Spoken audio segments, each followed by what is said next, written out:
በኤፌሶን 5:22 ላይ ሚስቶች ሆይ ለጌታ እንደምትገዙ ለባሎቻችሁ ተገዙ ይላል። ሚስት ለባሏ የምትገዛበት ስርዓት መለኮታዊ የእግዚአብሔር ፈቃድ ከመሆኑ በላይ ለጌታ ለክርስቶስ በፍቅር በአክብሮት እንደምትገዛ እንዲሁ ለባሏ ትገዛ ይላል ጳውሎስ የእግዚአብሔር ቃል ሲናገር እና መገዛት ማለት እንዲሁም ትገዛ። በቆላስይስ 3:18 ላይ ጳውሎስ በትዳር ውስጥ ተገቢ ወይንም አስፈላጊ ከሚላቸው አንዱ ሚስት ለባሏ መገዛቷን ነው። መገዛት ማለት ምን ማለት ነው? ብዙ ጊዜ መገዛት የሚለው ቃል ለእህቶች ከበድ ይላል። መገዛት ማለት መተሳሰብንና መመካከርን የሚያሳይ ነው። መተሳሰብን፣ መከባበር እንዲሁም ሳራ ለአብርሃም ጌታዬ ብላ እየጠራችው ታዘዘችለት ይላል እግዚአብሔር ቃል ሲናገር አንደኛ ጴጥሮስ 3:5 ላይ ማግኘት ትችላላችሁ። መከባበር፣ ሚስት ባሏን ስታከብር እግዚአብሔር ያከብራታል። መገዛት የሚለውን ቃል ጳውሎስ ክርስቶስን የምትወድ ሴት ይላል። እንደውም የቤተ ክርስቲያን የእግዚአብሔር ሴት ለባሏ መገዛት አይከብዳትም። ባል ራስ መሆኑን ማወቅ አለባት።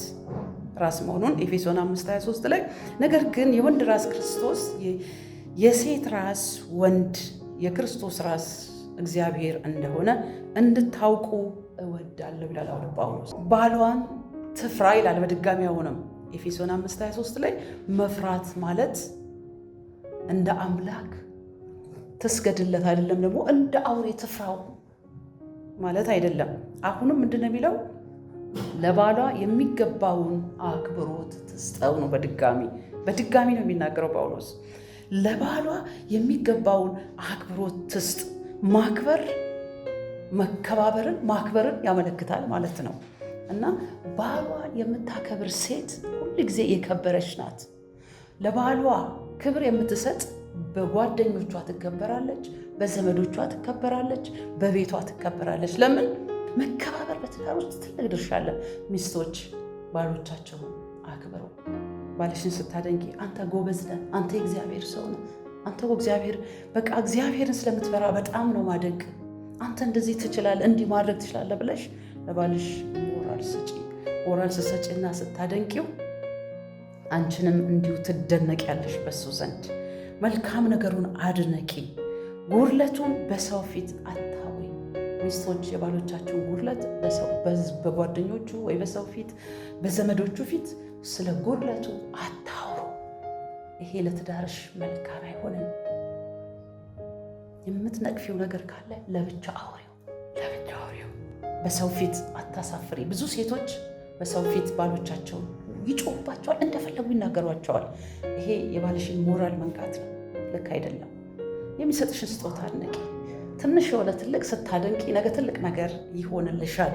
ማድነቅ ለብቻ ውቀሹ። በሰው ፊት አታሳፍሪ ባልሽን። ባል ሚስቱን ሊያዝናና ይዟት ወጣ። ጥሩ ነገር ጋበዛትና ሲበሉ እንዴ ምን ሆኖ ነው አንተ? ይሄ እኮ የአንድ ሳምንት ወጫችን ነው፣ እንዴት ነው ነገሩ አለችው። እንደዚህ አትበሉ እህቶች። ምክንያቱም በትዳር ውስጥ ይሄም ሚና ስላለው ይሄም ድርሻ ስላለው አብራችሁ ወጣ ብላችሁ እሱ እስከሚጋብዝሽ አትጠብቂ።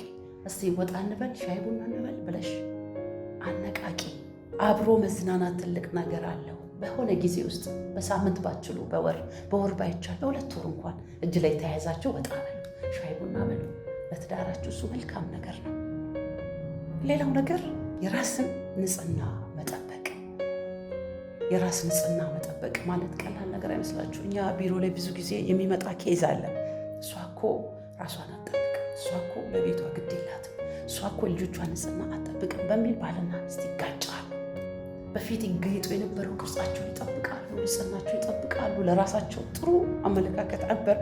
ካገቡ በኋላ ግን ሁሉ ነገር ይቀራል። እንዲህ መሆን የለበትም። ትዳር ጥንቃቄ ይጠይቃል። ንጽህናሽን ጠብቂ፣ ሰውነትሽን ጠብቂ። ለቅርሳቸው እንኳን ይጨነቁ። አንድ ልጅ ሁለት ልጅ ሲወልዱ ነገሮችን ሁሉ ይረሳሉ። ይህ ለትዳር መልካም አይደለም። ስለዚህ ራስሽን ልትጠብቂና ልትንከባከቢ ይገባል። እንደዚያ ስታደርጊ ለባልሽ እንደተጠነቀቅሽ አስቢ። ካገቡ በኋላ ብዙ ሴቶች ራሳቸውን ይጥላሉ። ይህ በትዳር ውስጥ ችግር ይፈጥራል። ችግር ይፈጥራል። ምክንያቱም የወንድ ተፈጥሮ ይላል ሳይንስ፣ የወንድ ተፈጥሮ በማየት ስለሚሳብ፣ ስለዚህ ሚስት ባሏ ወደ ውጭ እንዳይሄድባት ራሷን መጠበቅ አለባት። ሁሉም ወንድ እግዚአብሔርን ይፈራል ማለት አይደለም። ሁሉም ወንድ እግዚአብሔር የሚፈሩ እግዚአብሔር ሰዎች አሉ፣ ግን ሁሉም ይፈራል ማለት አይደለም። ስለዚህ በተለያየ ውጭ ባለው ነገር ላይ ባልሽ እንዳይወሰድ ራስሽን በንጽህና ጠብቂ። ራስሽን ስጠብቂ ለባልሽ እንደተጠነቀቅሽ አስቢ። የቤት ውስጥ የእናትነት ባህሪሽን ተወጪ። ምን ማለት ነው? ጨቅጫቃ እንደ እንጀራ እናት ሲወጣ ሲገባ አትጨቃጨቂ። ባልገባስ እንዳይል፣ ወደ ቤቱ መግባት እንዳይጠላ አትጨቃጨቂ። ወደ ቤት ሲገባ አጨቅጭቂው። ጭቅጭቅ ወንዶች ወደ ቤታቸው እንዳይገቡ ያደርጋል። ልባም ሴት ሁኚ፣ ጥበበኛ ሴት ሁኚ። ጥበበኛ ሴት፣ ልባምን ሴት መጽሐፍ እንደዚህ ይላል እግዚአብሔር ቃል ሲናገር፣ ልባምን ሴት ማን ያገኛታል? ዋጋዋ ከቀይ ዕንቁ ይልቅ እጅግ የከበረ ነው ይላል። እንዲህ አይነት ሴት ለመሆን ተጣጣሪ። ራስሽን ተቀበይ፣ ሴትነትሽን። በቃ በጣም ራሳቸውን እየወቀሱ እየነቀፉ የሚኖሩ ብዙ እህቶች አሉ። ራስሽን አትኮንኚ። መጽሐፍ ቅዱስ እንዲህ ይላል፣ ግሩምና ድንቅ ሆኜ ተፈጥሬአለሁ ይላል። እግዚአብሔር እኮ ግሩምና ድንቅ አድርጎ ነው የፈጠረን። እንደውም ከወንድሞች ለየት አድርጎ በጣም ድንቅ የሆነ ስራ በኛ ውስጥ ላይ ተሰርተዋል። ቻሌንጅ አለ በህይወታችን አውቃለሁ፣ እህቶች ሚስቶች አውቃለሁ። ነገር ግን እግዚአብሔር በልዩ መልኩ ደግሞ እኛን ለከበረ ነገር እንዳዘጋጀን ደግሞ አውቃለሁ።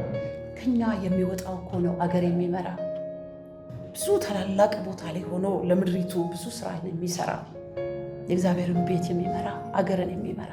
ስለዚህ ሴቶች እግዚአብሔር ለየት ያለ ነገር በእኛ ውስጥ እንዳስቀመጠ አትዘንጉ፣ ራሳችሁን አትኮንኑ። ብዙ ቻሌንጅ እንዳለ እናውቃለን። በዚያ ውስጥ ግን እግዚአብሔር ተሳስቶ አይደለም እናት ያደረገን። ልክ ነው እግዚአብሔር፣ ልክ ነው እግዚአብሔር። ራስሽን አትኮንኚ። ባለሙያ መሆን ያስፈልጋል። መማር፣ ባለሙያ መሆን። አንዳንዶቹ ባሎች ሲጋጩ እንደሚሉ ታውቃላችሁ፣ ወይ ጨዋ በዛች፣ ወይ ጠርታ ምግብ ላይ እንዴት አደረጋች፣ ምግብ እንዴት አደረጋች፣ ብዙ አቃቂ ብዙ ነገር ይላሉ። አሁን በጣም አሪፍ ዘመን ነው፣ የሰለጠነ ዘመን ነው። እንዴት ነው ብትሉኝ፣ ከብዙ ሚዲያ ላይ መማር ይቻላል። ቆንጆ ነገር መብላት ይወዳሉ ይባላል ወንድሞች። ለዚያ ነው እህቶች ባለሙያ በመሆን ባልሽ የሚኮራብሽ ሚስት ሆኜ፣ በቢሮ በቤተ ክርስቲያን ቢሆን በሰፈር ቢሆን በአጠቃላይ ሶሻል ባለሽበት ቦታ ሁሉ እንደ እግዚአብሔር ሴት ሰውን የምትወጂ የምታከብሪ ሆኜ፣ ለወሬ ጊዜ አይኖርሽ፣ ለሐሜት ጊዜ አይኖርሽ። ሴቶች ወሬኛ ናቸው፣ ያማሉ፣ ወሬ ያወራሉ። ኖ አይደለንም እንዴ አይደለንም። ብዙ ታላላቅ ሴቶች አሉ በመጽሐፍ ብታዩ። አሁን በዚህ ስፍራ አሁን ማንሳት አልችልም። በሌላ ጊዜ ግን በእነሱ ዙሪያ ላይ እንነጋገራለን። የተመሰገኑ ብዙ ሴቶች አሉ። ጊዜሽን ባለባሌ ነገር አታሳልፊ። ጊዜ ያለሽ መጽሐፍ አንብቢ፣ ጊዜ ያለሽ በትዳርሽ ላይ ስሪ፣ ጊዜ ያለሽ ጸልይ፣ ጊዜ ያለሽ በልጆችሽ ላይ ስራ ስሪ። ምሳሌ 22:6 ላይ ልጅህን በሚሄድበት መንገድ ምራው፣ በሸመገለ ጊዜ ከእርሱ ፈቀቅ አይልም ይላል። ባሎች ብቻ አይደለም ጊዜ ሊሰጡ የሚጠየቁት፣ ሚስቶችም ለባሎቻቸው ጊዜ ሊሰጡ ይገባል። ጊዜ ስጡ፣ ለባሎቻችሁ ጊዜ ስጡ። ሌላ በጣም አደገኛ የሆነው በዚህ ዘመን ብዙ ትዳሮችን እያፈረሰ ነገር ዛሬ በግልጽ ልንገራችሁ፣ ሚስቶች የወሲብ ኃላፊነታችሁን ተወጡ፣ የመኝታ ኃላፊነታችሁን ተወጡ። ይሄ ነገር ብዙ ቤት ስለሚያፈርስ ነው እጅ ላይ አደባባይ ላይ የምነግራችሁ። ዙሪያው ሌላ ነገር ይወራል፣ መሀሉ ግን የሚጣሉበትና ትልቅ ደረጃ የሚደርሱበት የወሲብ ኃላፊነቷን መወጣት አልቻለችም። ፍላጎትሽን ለባልሽ በግልጽ ንገሪ። ሴት አካሏን ለባሏ አለመደበቅ ሳይንስ ነው። ለባሏ አለመደበቅ። ብዙ ጊዜ ከቤት ይልቅ ብዙ እህቶች ለውጭ ነው መታየት የሚፈልጉት። መታየት የሚጀምረው ከቤት ከባልሽ ነው። ባልሽ ነው ሊያይሽ ሊያደንቅሽ የሚገባው። ከልጆች ጋር ስትታገይ ትያለሽ። በጣም ብዙ ቻሌንጅ በሕይወትሽ አለ። ግን በትዳር ውስጥ ደግሞ ይሄ ጉዳይ በጣም ከባድና አስፈላጊ ሆኖ ስላለ ወሳኝ ስለሆነ በተቻለ መጠን ዋጋ ከፍለሽም በዚህ ጉዳይ ባልሽን ለማስደሰት ሞክሪ። ባልሽን በቁልምጫ ስም ጥሪው። አትሳደቢ እህቶች፣ ሚስቶች አትሳደቢ። ስድብ ትዳርን ያፈርሳል። ስድብ ብዙ ትዳርን አፍርሶ አይተናል። አንድ ቀን እንዲህ ወደ ምስክር እንነግራቸዋለን። አንድ ምስክርነት፣ አንድ ሰው ሚስቱ እኛ ጋር መጣች። ከኔ ጋር መተኛት አይፈልግም፣ ከኔ ጋር ማውራት አይፈልግም፣ ከኔ ጋር መጫወት አይፈልግም። ሲገባ ሲወጣ ኢግኖር ያደርገኛል፣ አያናግረኝም። እስቲ ያናግሩልኝ አለች። ባሏን ጠርተን፣ የተከበረ ሰው ነውና ጠርተን ስናናግረው ለምንድን ነው ኬዙ ምንድን ነው ሲል፣ የሚገርማችሁ ነገር ሁሌ ስለምትሰድበኝ ለእሷ አፔታይት የለኝም። እንኳን እሷን ላቅፋት፣ እሷ ጋር ልተኛ፣ ከእሷ ጋር ልጫወት፣ ላወራ፣ ወደ ቤት መግባት ራሱ ይደብረኛል። ምክንያቱም መጥፎ ስድብ ትሰድበኛለች። አይታችሁ ስድብ በጣም አፒታይት ይዘጋል። በትዳራችሁ ውስጥ ያለውን ያንን የከበረ መልካም ነገር ያወርደዋል። ፍቅር እንዲጠፋ ያደርጋል። ለአንቺ አክብሮት እንዳይኖረ ያደርጋል። ለአንቺ ፍቅር እንዳይኖረ ያደርጋል። ስለዚህ ባልሽን አትሳደቢ። በጣም መጠንቀቅ አለብን። በጣም ያናድዳችሁ ነገር ሊኖር ይችላል፣ አውቃለሁ። ላይመቻችሁ ይችላል። ወይ ጠጥቶ ገብቶ ወይ በብዙ ነገር ሊያበሳጫችሁ ይችላል። በተቻለ መጠን ግን መታገስ መልካም ነው። አለመቆጣት፣ በሰበብ አለመሰበብ አለመቆጣት። ሚስቶች መቆጣት ሲከፋችሁ፣ የኑሮ ተጽዕኖ ብዙ ነገሮች አሉ፣ ቻሌንጅ አለ፣ አውቃለሁ። ነገር ግን በተቻለ መጠን ትዳርሽ ጤነኛ እንዲሆን ባልሽ እንዲያከብርሽ ሰበብ ፈልገሽ አትቆጪ። ቁጣ ያለ ቦታ መልካም አይደለም። ስድብ መልካም አይደለም። የብዙ ሰዎች ትዳር በዚህ ጉዳይ ፈርሰዋል። እወድሃለሁ ብለሽ በግልጽ ተናገሪ። ድብቅ አትሁኚ። ለባልሽ ድብቅ አትሁኚ፣ ግልጽ ሁኚለት። ከባልሽ የምትደብቂው ነገር አይኑር። ከዘመዶችሽ ጋር ሆነሽ ባልሽን አትሚ። ብዙ ሴቶች ችግር አለባቸው። ባላቸውን ልክ እንደ ባዕድ እኮ ነው ምናምን። ኧረ ኖ አይደለም፣ ባዕድ አይደለም። እግዚአብሔር እንደዚህ ይላል። አንድ አረጋቸው እንጂ ሁለት አረጋቸው አይደለም። የሚቀረውን በሚቀጥለው ትምህርት ላይ እናገኛለን። ተባረኩልኝ።